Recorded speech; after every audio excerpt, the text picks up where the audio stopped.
Podemos nos sentar.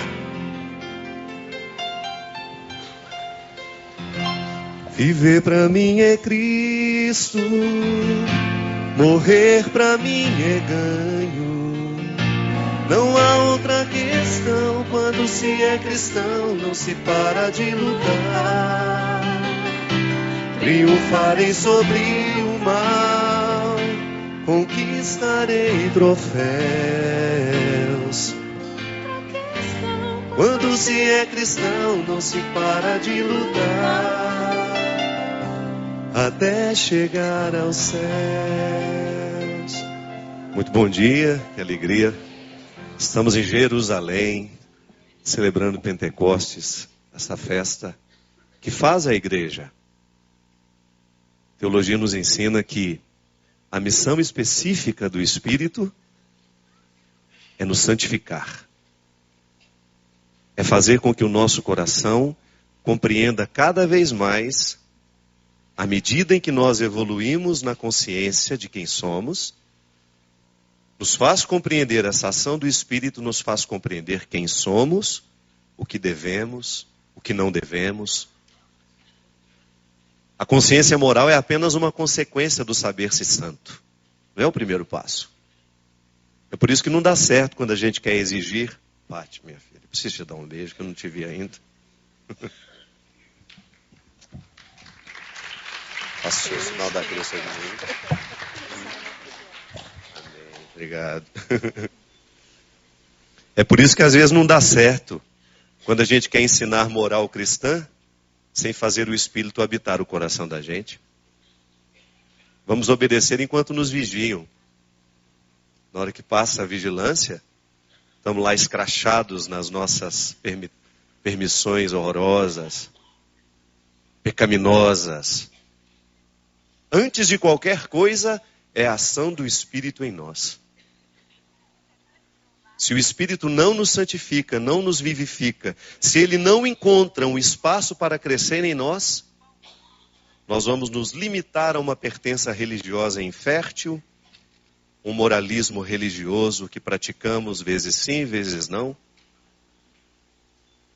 Por isso que o cristão precisa ser radical. A palavra radical ganhou uma repercussão tão negativa, não é verdade? Você é muito radical. O pessoal olha para você. Nem sabe o que está dizendo. E esse radicalismo que eles dizem ser radicalismo, não, isso é bobagem. Às vezes é vedetismo, palhaçada. Radicalismo, de fato, é quando nós estamos presos a raízes que verdadeiramente sustentam e dão sentido a quem somos. Chega de conversa fiada, minha gente. Temos tempo a perder, mas não. Apressar a volta de Jesus é isso. É a gente não ter medo da verdade, é a gente não ter medo de retirar os mantos cruéis que nós colocamos sobre a nossa pseudo-falso santidade. Por isso que todo cristão só é de verdade quando a carne está cortada e nós vemos por dentro. Por isso que eu sou tão apaixonado pelo coração de Jesus. E me encantava tanto quando eu era criança, quando eu via aquela imagem do coração de Jesus com o coração de fora. Minha mãe, por que esse homem tem o coração para fora? E minha mãe me respondia, sem nenhuma teologia, mas com a ação do Espírito sobre ela. É porque ele não tem nada a esconder. Bem-aventurado aquele que não tem nada a esconder. E hoje eu preparei uma palavra justamente para nos acordar. Qual é o prêmio? Essa música fala, né?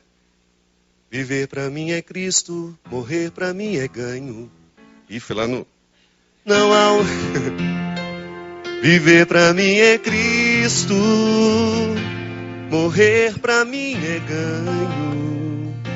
Não há outra questão, quando se é cristão, não se para de lutar. Triunfarei sobre o mal, conquistarei troféus. Pronto, é aí que eu quero. Que troféu é esse, meu Deus do céu? Será o louvemos ao Senhor, Padre? Acho que não. Será o reconhecimento das pessoas? Claro. É muito bom a gente ser reconhecido pelo que fazemos. É muito bom. Mas se a gente não aprofundar o significado desse troféu, nós vamos ficar à margem, desperdiçando os benefícios da vida cristã. O troféu é aqui dentro. Ele é oferecido pelas mãos do Espírito, pela ação do Espírito em nós. E eu tenho uma palavra aqui em Hebreus que eu gosto muito, que é Hebreus 12, a partir do 1º versículo.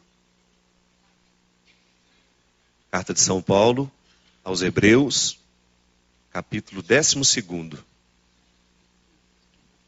Portanto,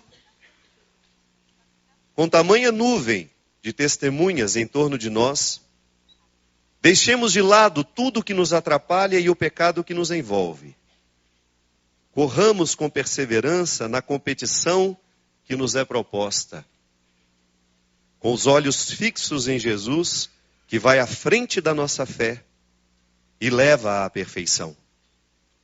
Em vista da alegria que o esperava, suportou a cruz, não se importando com a infâmia, e assentou-se à direita do trono de Deus.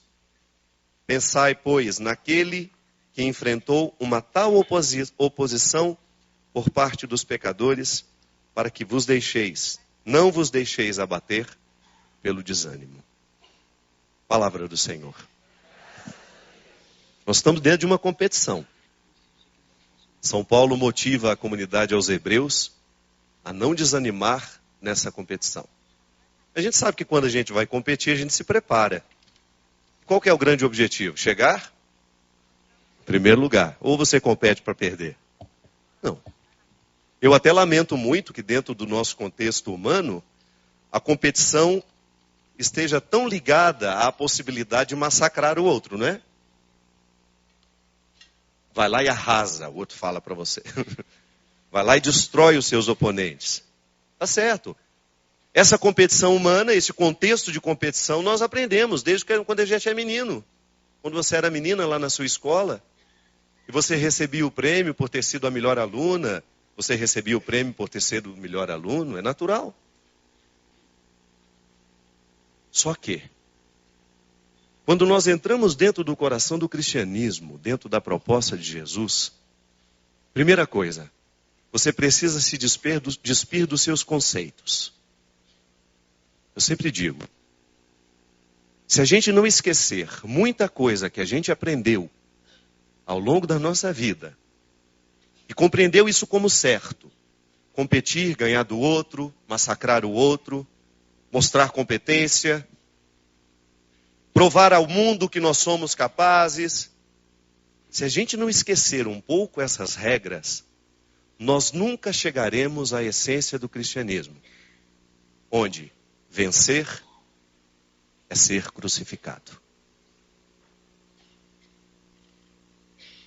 Que contradição. Ainda bem que a gente tem a vida inteira para chegar, de fato, ao estado cristão. Eu não tenho medo de dizer para vocês. Eu sou padre, sou católico, mas nem sempre sou cristão. Por quê? Porque ainda não revirei do avesso os meus conceitos. Aqui na minha cabeça eu ainda continuo pensando de maneira lógica, eu ainda continuo estabelecendo um raciocínio muito correto, eu ainda continuo sendo injusto, porque considero que aquela injustiça é uma forma de fazer a justiça. Eu aqui dentro de mim, eu ainda tenho uma revolução conceitual ainda a ser feita, minha gente. Porque o cristianismo não é outra coisa, senão uma revolução dos conceitos que nós trazemos arraigados dentro de nós. Aí vem Paulo, e depois de já ter feito uma leitura teológica maravilhosa do evento Jesus, porque este é o grande papel de Paulo na igreja.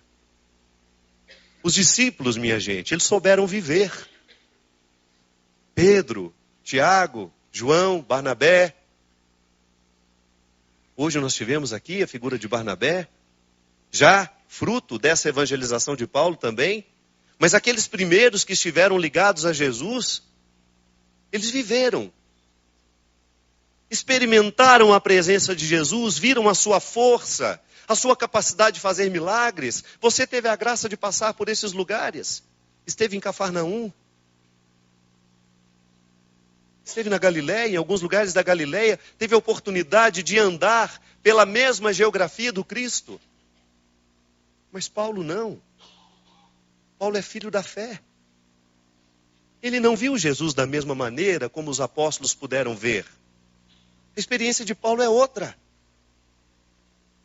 E Paulo traz ainda a vantagem de ter sido um bom competidor do mundo. Aquele homem soube competir. Matou muita gente pelo caminho. Massacrou muita gente. Era um homem corajoso. Um homem astuto. De coragem intelectual. Enquanto os discípulos estavam evangelizando lá nos contextos de suas aldeias, esse homem ousou entrar nos anfiteatros de Roma. Esse homem ousou, quem faz os caminhos de Paulo, na Turquia, quando a gente passa em Éfeso. Fiquei maravilhado quando vi aquele anfiteatro. O lugar da cultura popular, dos grandes teatros, das grandes representações, de toda a riqueza grega. E aí a nossa guia diz, aqui Paulo pregou o evangelho. Que coragem esse homem tinha. Porque pregar o evangelho hoje nos grandes teatros é confortável. Quem vem me ouvir já está, de alguma maneira, simpático ao que eu vou dizer. Ele não. Era o primeiro anúncio. Era entrar na cabeça daquele que era pagão ou daquele que era judeu, sei lá. E ele tinha que fazer essa revolução conceitual. Ele, como um bom combatente, como aquele que soube competir humanamente para destruir o seu oponente, ele teve que fazer esse esforço de reverter dentro dele o que significa vencer. E essa carta diz isso. A glória da igreja é o Cristo crucificado. É a cruz. Não há um outro jeito de vencer este homem interior, tão afeito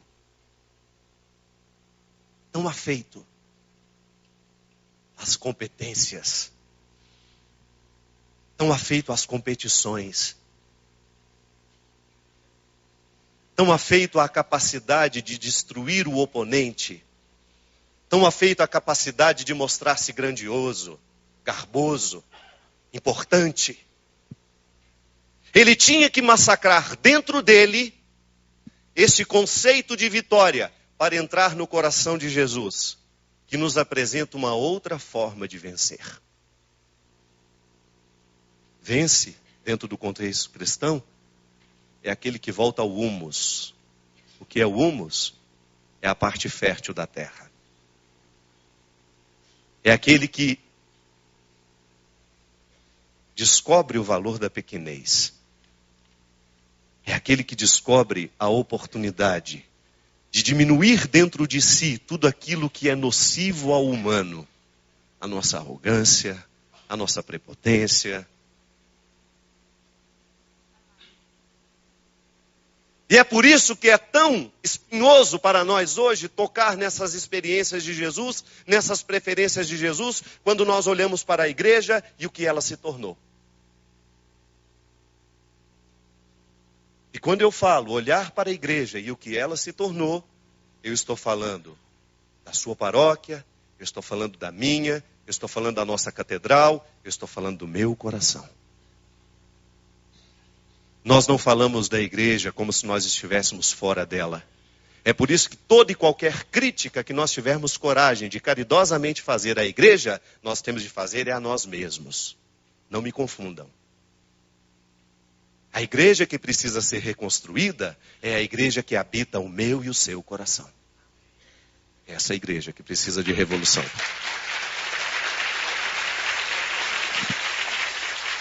Por que eu digo isso, minha gente? Porque nós precisamos nos incomodar com isso sim. Nós estamos muito confusos com essa igreja gloriosa. Nós não podemos nos esquecer que a glória da igreja nos chega pela cruz. E isso deveria nos sugerir, sim, um jeito de viver. Um jeito de nos interpretar. Os primeiros cristãos fizeram a sua experiência nas catacumbas.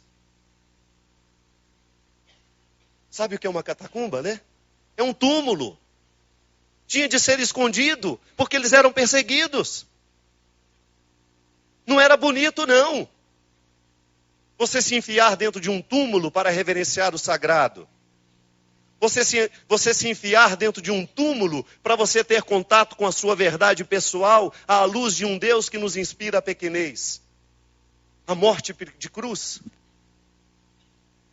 Não deve ter sido nada agradável para este povo viver o anonimato do cristianismo. Não deve ter sido agradável. Mas veja você.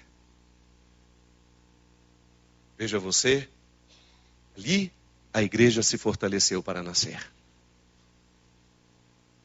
Hoje você não vai mais às catacumbas. Você vai à catedral. E que diferença existe entre a catacumba e a catedral? O túmulo é sombrio, a catedral é iluminada. O túmulo é muito pobre. A catedral cheia de riquezas. Não é nenhum problema que a gente dê a Deus aquilo que há de melhor. Se eu tivesse que construir uma igreja, eu ia fazer de tudo para que você entrasse nela e falar, nossa, isso aqui é sagrado. De tão bonita que ela é. Eu não sou afeito a retirar a beleza, não. Pelo contrário. Nós não temos que voltar para o túmulo. Nós temos que ficar na catedral.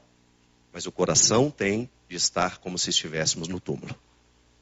Essa é a diferença.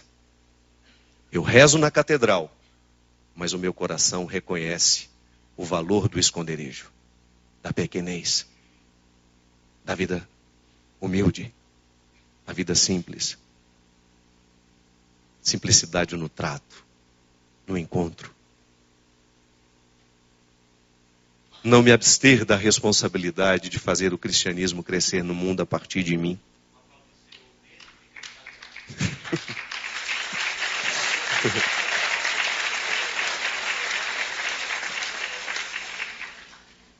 Sabe por quê? Senão nós confundimos as pessoas. Nós confundimos as pessoas. Nós confundimos o nosso rebanho, minha gente. É muito perigoso.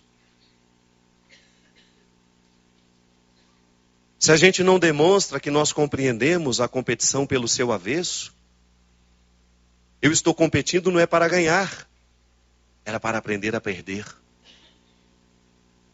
Para eu aprender a lidar com as minhas misérias, para eu ficar mais humilde, para eu sentir a miséria do meu coração, e quando me encontro com o seu coração miserável, eu me identifico com você, ao invés de me sentir superior.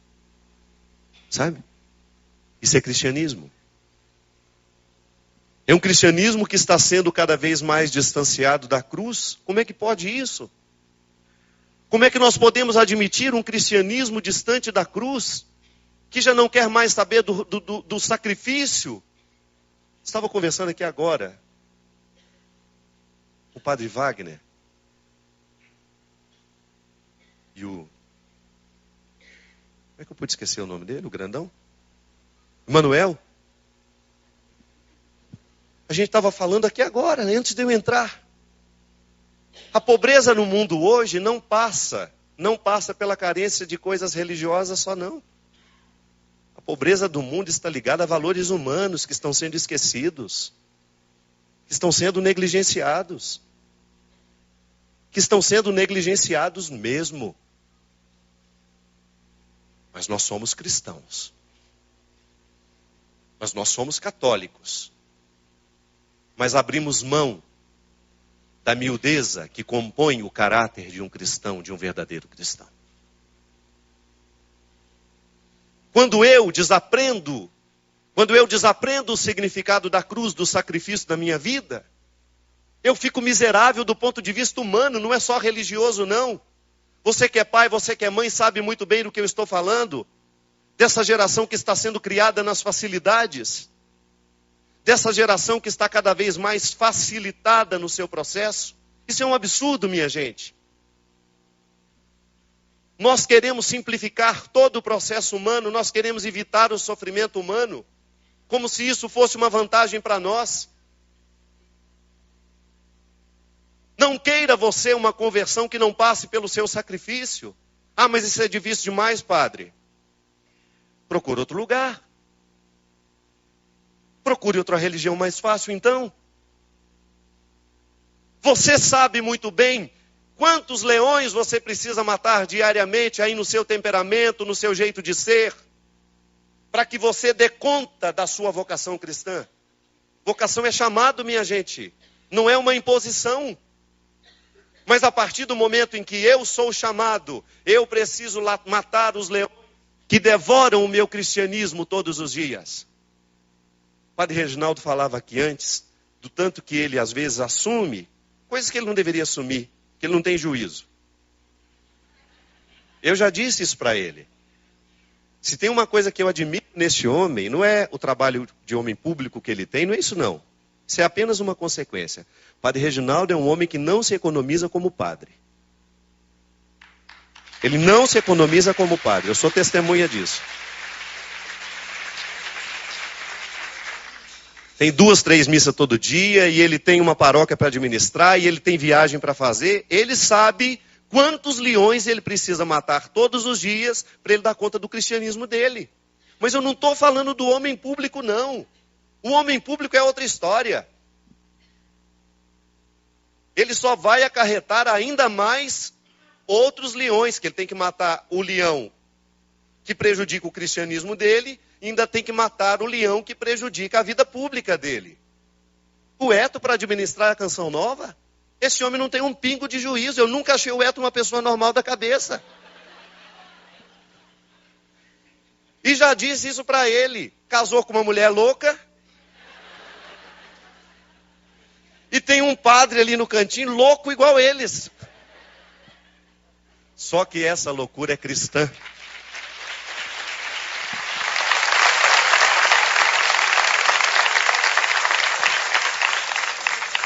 E para dar conta desses leões que rondam o cristianismo deles, minha gente, se não põe o joelho no chão, se não coloca essa cabeça para ser ocupada o tempo todo pelo Espírito, eles vão ser meros administradores da Canção Nova. E você não vai sentir absolutamente nada quando pisar naquele território. Agora, se a Canção Nova está fazendo a obra que faz no coração das pessoas, e vocês são testemunhas disso. Está aqui Angola que não me deixa mentir. Está aqui Angola que não me deixa mentir. Se a Canção Nova está realizando no coração do povo, é porque ali a busca ainda não deixou de acontecer. Agora, se a Canção Nova, na sua liderança, na sua estrutura espiritual, negligenciar que a cruz é o nosso caminho, você pode ter certeza que essa obra vai ao chão. Assim como tudo vai ao chão quando não está fundamentado em Deus. Porque Deus não trabalha com fantoches. Deus não vai trabalhar com fantoches. Deus vai trabalhar naquele coração que se dispõe a viver com humildade o caminho contrário da competição. Eu não estou competindo para ser o melhor. Eu estou competindo para que Deus veja espaço no meu coração para me fazer ser um ser humano melhor. E isso nem vira notícia, minha gente. Isso não vira notícia, não. Isso vive lá na solidão da carne. Quando você deita a cabeça no seu travesseiro e você investiga as suas intenções, e você fala, oh meu Deus do céu, hoje eu tinha tudo para ser egoísta. Tinha tudo para fazer aquela fofoca, estava aqui, ó. E não fiz. Esse é o troféu. Não é o outro que lhe dá. É Deus que lhe permite perceber em si mesmo. Esse não vai para a estante. Esse não vai para a estante. Esse fica aqui. Porque eu, como padre, posso dizer a você, não pode haver nada que nos realize mais nessa vida do que quando você tem a sensação de que você foi guiado pelo Espírito e você fez a coisa certa.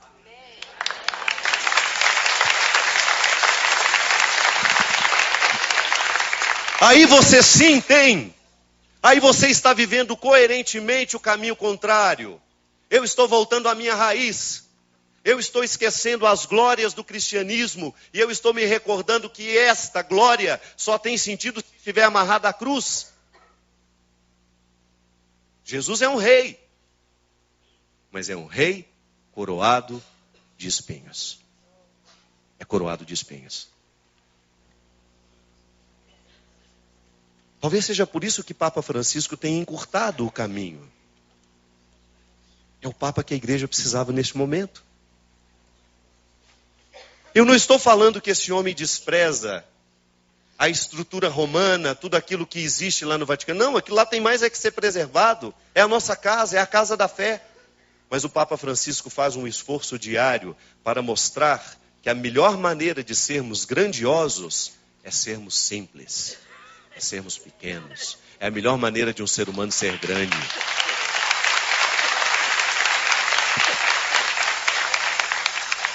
O ano passado, na minha pregação, quem estava aqui o ano passado?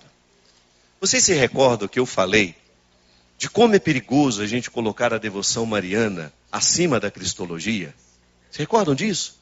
Que eu falei que nós não podemos mais viver um cristianismo de medalhinhas, reduzir o cristianismo a medalhinha, práticas, né? Devoções infrutíferas. Eu não estou dizendo que uma medalhinha é uma devoção infrutífera, não. Eu estou dizendo que essa medalhinha não salva ninguém. Se ela não estiver conectada a um motivo cristão do coração de transformar o meu caráter diariamente. Senão nós estamos na macumba, achando que uma medalhinha vai me defender de alguma coisa. Não é assim? Se eu carregar comigo a ilusão de que a medalhinha me protege, meu amigo, o que te protege é o Espírito que está em você, e essa medalhinha só representa o Espírito que está.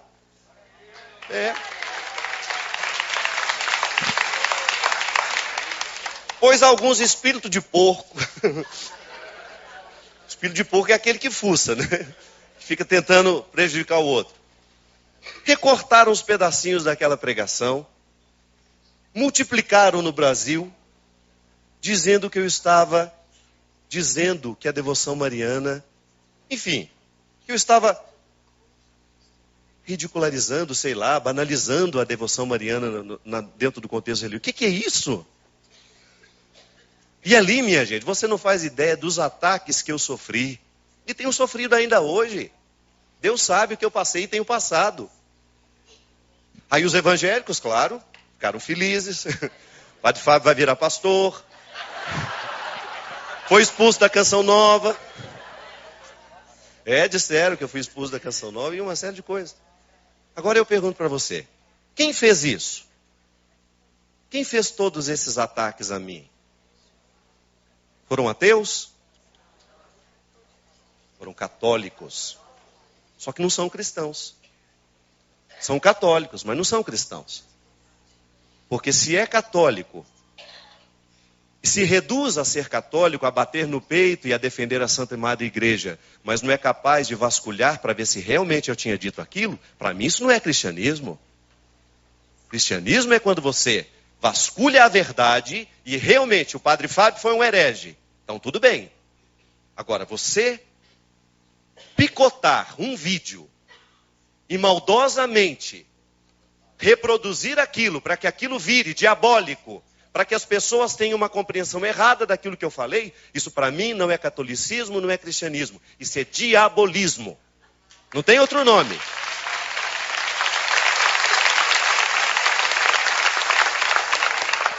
Tudo bem. Mas o que me leva a pensar, e aqui entra a questão, é o desrespeito pelo meu sacerdócio. Xingue o Fábio, pessoa física. Mas não vasculhe, desculpe, não valorize o meu sacerdócio. Foi a igreja que me deu. Foi a igreja que me concedeu.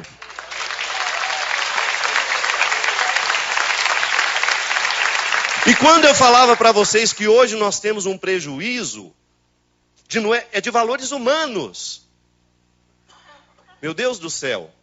Pode ser o mais errado do mundo, mas é meu pai. Pode ser o mais errado do mundo, mas ele é um sacerdote ordenado. Ele é uma religiosa. Hoje nós estamos pegando todas essas figuras e estamos julgando dentro de um contexto de moralidade assustador. E nos dizemos cristãos católicos. E dentro das nossas paróquias, o desrespeito pelo sacerdócio. Ah, mas o meu padre não... Ele é sacerdote. É sacerdote eternamente, mesmo quando falho. Ele pode ser corrigido pela igreja, claro, mas ele é sacerdote. Minha gente, o Espírito precisa agir com urgência sobre nós. E nós precisamos nos abrir com urgência a esta ação do Espírito para que a gente retome a consciência de que o cristianismo nos chegará pelo respeito, pelo amor ao outro, pela dignidade, e que nós não podemos inverter. Às vezes nós achamos que estamos caminhando na direção do céu, nós estamos caminhando na direção do inferno. Por isso Paulo é tão duro com a comunidade no momento em que ele diz: corramos com perseverança na competição que nos é proposta. A competição que nos é proposta não é a gente se sentir melhor que os outros. Aquela questão mariana.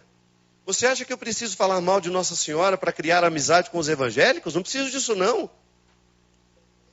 Eu quero ser amigo dos evangélicos pelo simples fato de ser cristão.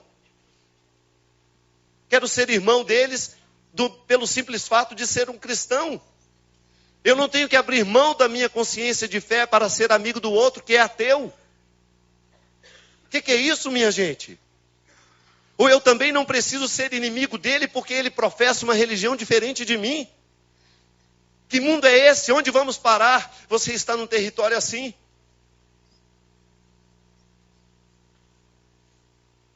Você está num território assim? No dia que chegamos no Santo Cru, tinha quase um arranca-tapa lá dentro. As pessoas que cuidam lá, das lideranças. Quem aqui já viu um arranca-tapa no Santo Sepulcro?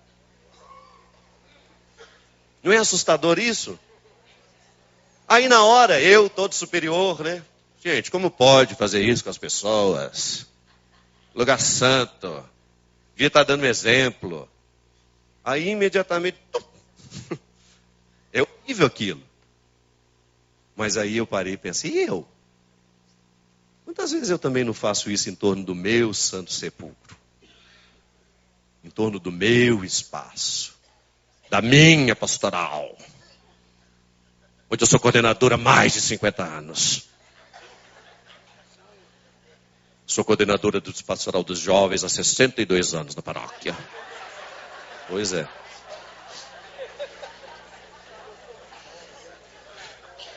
Estou errado? Nós delimitamos o nosso espaço lá de Santos e massacramos o outro. Somos grosseiros com o outro, sim. Ali a gente fica mais assustado porque a gente está com a alma mais, né? Nossa, meu Deus, eu vou entrar no Santo Sepulcro, aí eu vejo uma pancadaria do lado.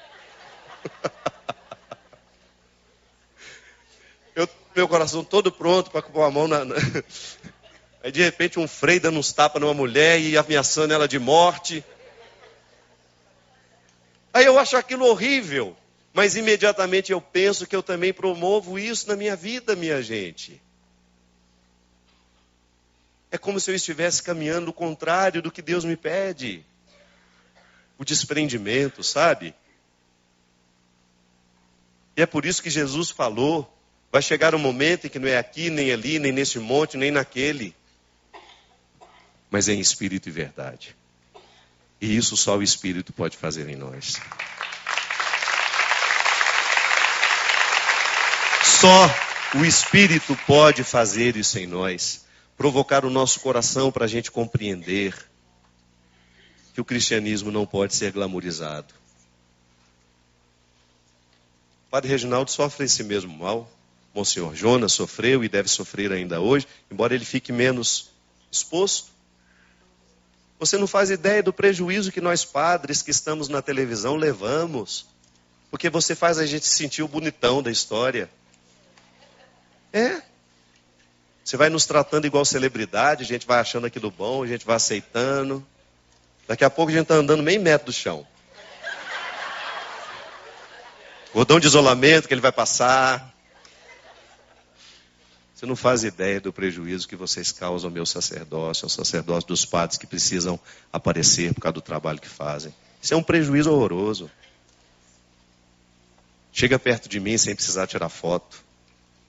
Chega perto de mim para conversar. Chega perto de mim para dizer quem você é. Tem gente que passa por...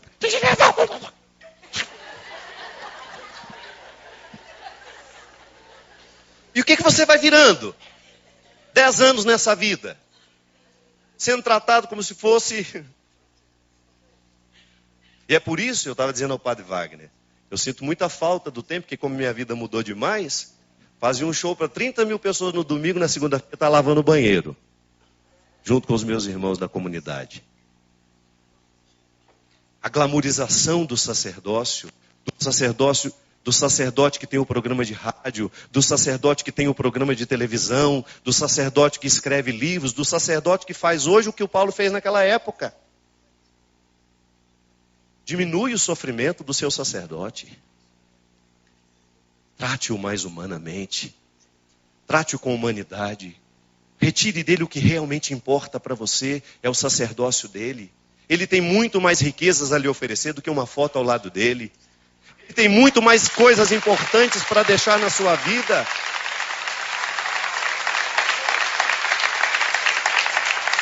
Permita que ele ande entre vocês.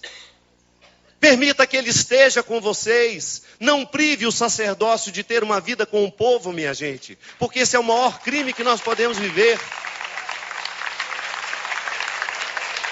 Ah, pode falar, mas o senhor não faz isso não. O senhor chega lá dentro, não sei o que. Claro. Nós estamos sendo tratados assim. No dia que isso começar a mudar, nós teremos a oportunidade de viver a nossa humanidade ao lado de vocês. É tão bom saber quem é você, de onde você veio. Como ontem, não foi? Que dia que a gente encontrou o povo do Ceará? Lá no Santo Sepulcro. Enquanto estava... Não, foi antes dos tapas. Os tapas foram antes. A oportunidade de ouvir o nome de quem está ali. Como veio. Essa glamorização dos pregadores. Prado Flores deve sofrer isso também. Já sofreu muito, eu tenho certeza. Dentro da renovação carismática. O pregador famoso quase que chegava no andor. No mesmo que levava Nossa Senhora. A Nossa Senhora ia na frente e o pregador no andor atrás. Aquele cordão de isolamento, vocês lembram disso? Quantas vezes o pregador tinha que chegar naquele cordão de isolamento, senão o povo avançava, o povo não tratava como um irmão. Tratava como uma celebridade que estava chegando, tá certo. Tá certo que muitas vezes nós erramos. Nós erramos com as escolhas que fazemos, com o papel que desempenhamos na vida do outro, mas nunca é tarde para dizer, minha gente, perdão e me ajude a retomar a minha vida. Porque senão a gente morre antes da hora. Obrigado pelo carinho, obrigado pelo troféu, obrigado por tudo. Mas me ajudem a encontrar o verdadeiro troféu. Porque esse troféu de lata que eu recebo e que você me dá por causa da votação que você faz, esse troféu não me faz entrar no céu. O troféu que vai nos fazer entrar no céu, minha gente, é aqui dentro do nosso coração. É a oportunidade que a gente tem de massacrar, de pisar em cima de todas as nossas arrogâncias, de todas as nossas prepotências. E a gente não pode pisar em cima das arrogâncias, das prepotências dentro do laboratório. É no meio do povo que isso pode acontecer com a gente. É na oportunidade de estar junto. Você é a mesma coisa. A minha vida é diferente da sua, mas você também sofre os mesmos perigos. Você corre os mesmos riscos no papel que você desempenha. Eu sou o coordenador estadual. Michele.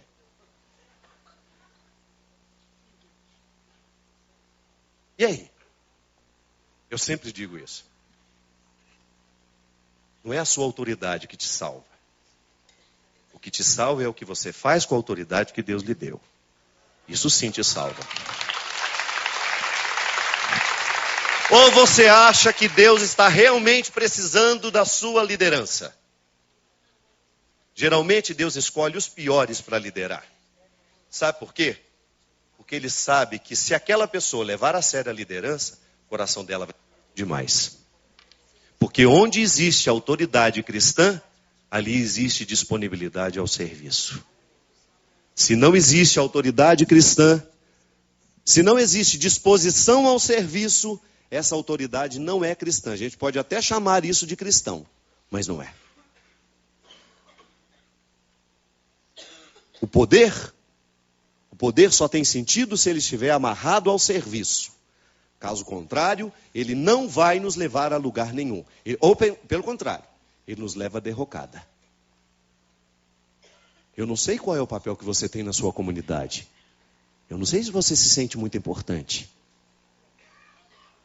Eu não sei em que pé você está aqui dessa caminhada, correndo na competição que nos é proposta. Mas cuidado! A competição que nos é proposta não é chegar em primeiro lugar. Para que o outro veja que estamos em primeiro lugar. O único primeiro lugar que nos é possível é na intimidade do coração. Quando Deus nos faz sair do contexto das catedrais para retornar à raiz que é a catacumba. Lá onde tudo é intimidade e muito pouca coisa é pública. Cuidado com o cristianismo público o tempo todo.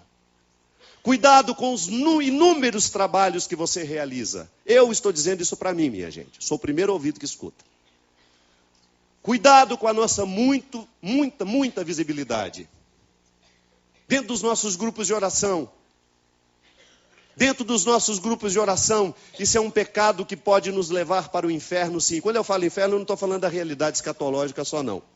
Estou falando do inferno humano que você pode viver com a sua consciência. Meu Deus, que hipócrita que eu sou. Que hipocrisia que eu estou vivendo. Eu comando esse grupo de oração há tanto tempo, eu faço isso, eu faço aquilo, mas tudo em mim está sendo público. Muito pouco espaço Deus está tendo para trabalhar no meu caráter. A célula da minha santidade não é a minha vida pública. A célula da minha santidade é o meu caráter. Repita isso comigo. A célula da minha santidade não é a minha vida pública. A célula da minha santidade é o meu caráter. Se Deus, Padre Deon, o fundador da congregação onde eu fui criado, sou cria do coração de Jesus, graças a Deus. Embora não esteja lá, ela está aqui. Padre Deon dizia: Deus não poderá fazer nada com as suas obras, se antes não possuir o seu coração.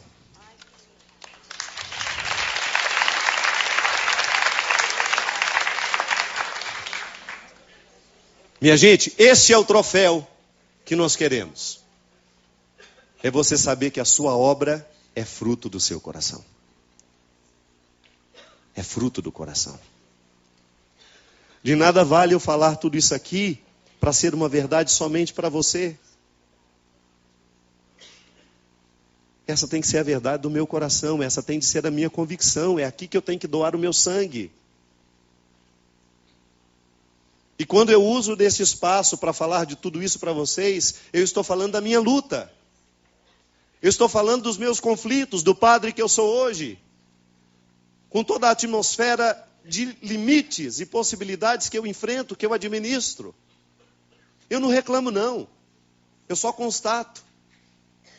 E não tenho medo de pedir socorro a quem me acompanha, a quem está comigo. Me ajude a oferecer a Deus o meu coração, porque esse é o único troféu que Ele espera de mim.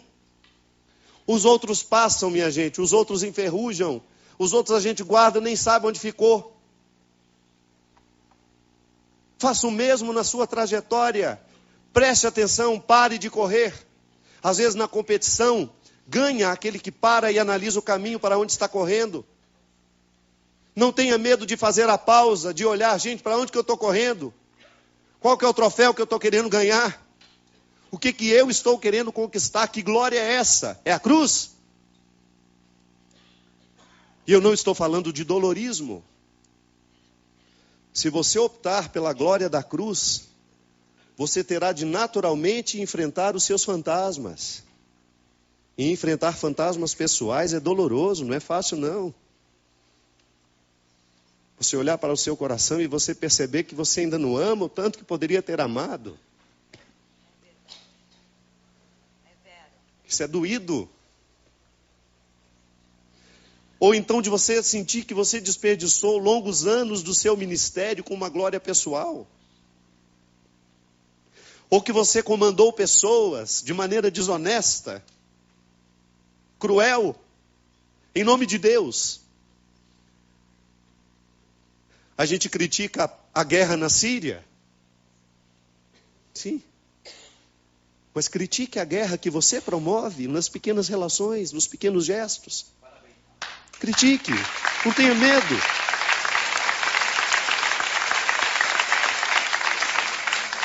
Às vezes dentro da nossa sacristia nós fazemos a Síria. Às vezes dentro da nossa sacristia o conflito é pior do que na Síria. Com uma culpa a mais. Eu não gosto da palavra culpa. Com uma responsabilidade a mais. Eu me digo cristão. Mas sou capaz de prejudicar aquele irmão que está comigo na minha caminhada. Sou capaz de massacrá-lo com a minha palavra cruel. Sou capaz de massacrá-lo com a minha inveja. Sou capaz de massacrá-lo com o meu ciúme. Eu olho para o meu irmão dentro da minha sacristia, dentro do meu grupo de oração.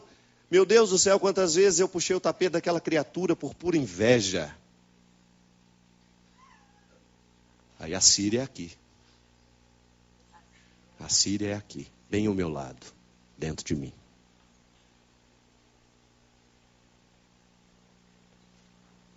Olhe para a direção que você caminha e qual é a competição que você está estabelecendo.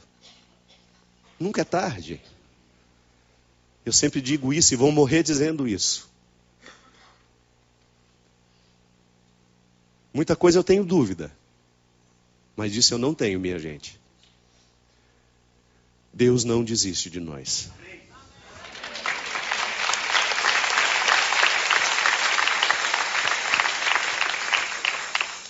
Muita coisa eu tenho dúvida. Eu não tenho medo das minhas dúvidas. Mas duvido, caio lá. Deus me ama.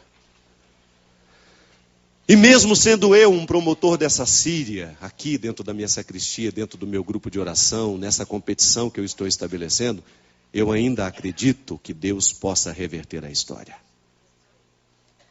Que Deus ainda possa salvar o meu sacerdócio de tudo aquilo que eu não fui capaz de lutar por ele. Pelos leões que eu permiti que devorassem o meu sacerdócio. Pelos leões que eu permiti que devorassem o meu cristianismo. Pelos leões que eu permiti que devorassem a minha fraternidade. O meu amor, a minha capacidade de olhar para o outro. Toda vez que Deus me coloca de um diferente de mim, tem um leão entre nós. Se a minha fé não devorar esse leão para eu ser capaz de encontrar o outro, eu nunca vou ser igual a Jesus. Quando Jesus estava diante da prostituta, tinha um leão entre eles.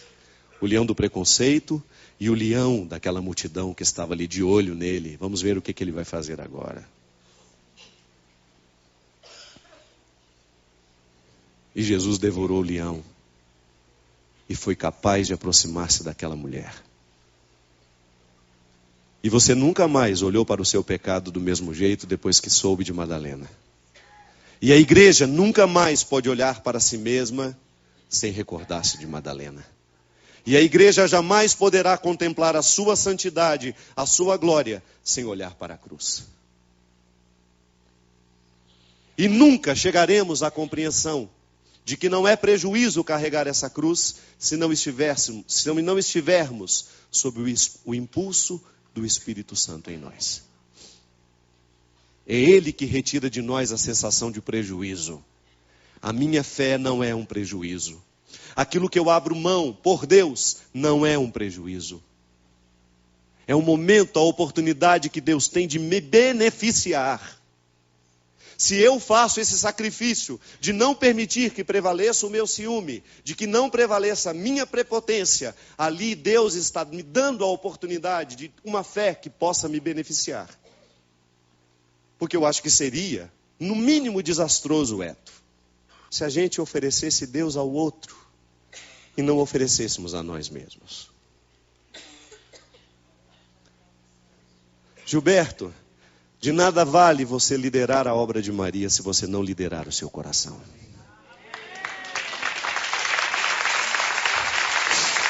De nada vale a gente comandar o grupo de oração se a gente não comanda a si mesmo. De nada vale a gente exercer a liderança pública se a gente não exerce a liderança íntima.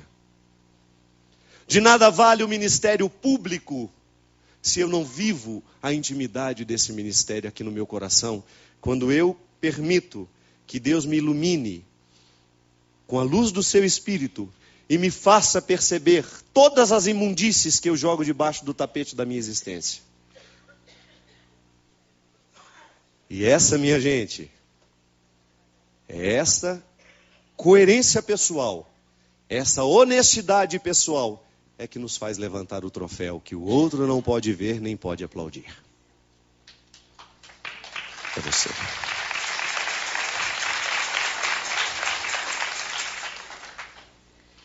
Este é aplauso que nos salva. O outro aplauso até pode massagear o ego da gente. Nossa, que bom, que música bonita que a gente cantou. Que pregação boa foi aquela. É emocionante. Toca o coração da gente. E se a vaidade estiver sob domínio, só faz bem. Me compromete com você, me responsabiliza com você, não é, padre? É assim que funciona. Agora, se eu não sou capaz de fazer o aplauso íntimo, que não me é dado pelo outro, se você não é capaz de lhe conceder esse aplauso íntimo, que só você pode lhe conceder, é bem provável que você desanime de si mesmo. É aqui que o diabo age. O específico do diabo é nos desanimar de nós mesmos. O diabo gosta de nos levar pelos piores caminhos para depois nos levar, nos soltar à nossa consciência infeliz.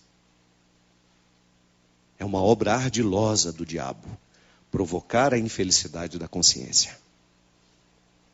Sabe? Sabe do que eu estou falando?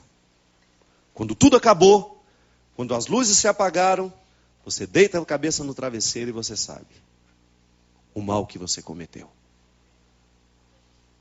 É ali a ação, é o resultado da ação do diabo. Mas ali ainda existe uma saída. Se você prostra o seu joelho no chão e reconhece que o Senhor Jesus é o teu Salvador. E ao invés de viver a culpa daquele instante, você vive a cruz daquele momento.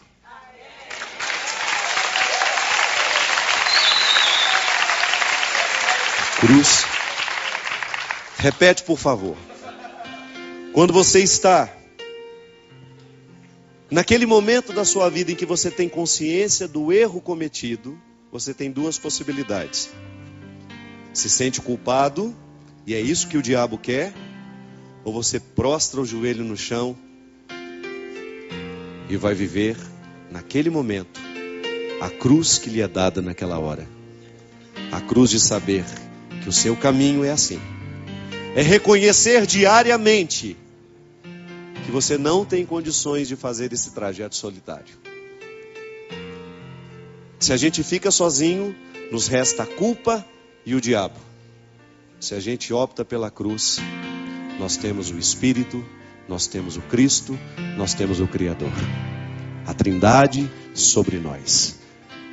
Para nos ensinar que o prejuízo é uma vantagem. Que morrer é lucro. E que o único troféu que pode nos salvar não é o que o outro pode enxergar, mas é o que nós sabemos levar no nosso coração. Fica em pé comigo? Porque eu vejo em cada um de nós a possibilidade de fazer a igreja ser mais santa. Ser mais santa a partir de mim, ser mais santa a partir de você. E Deus ter uma oportunidade de caminhar pelo mundo através dos nossos passos. É esse troféu que eu lhe desejo. Abraça quem está ao seu lado. Dê um abraço carinhoso nessa pessoa. E diga a ela que Deus te liberte dos seus medos. Que Deus te liberte dos teus receios. Para que você possa viver a ressurreição. Para que você possa experimentar o único troféu que te salva. A sua consciência feliz. Comigo. Viver pra mim é Cristo. Morrer pra mim é ganho. Não há outra questão. Quando se é cristão, não se para de lutar. Erga os braços. Conquistarei troféus.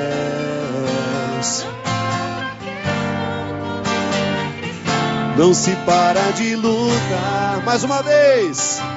Viver pra mim é Cristo. Morrer pra mim é ganho. Não há outra questão. Quando se é cristão, não se para.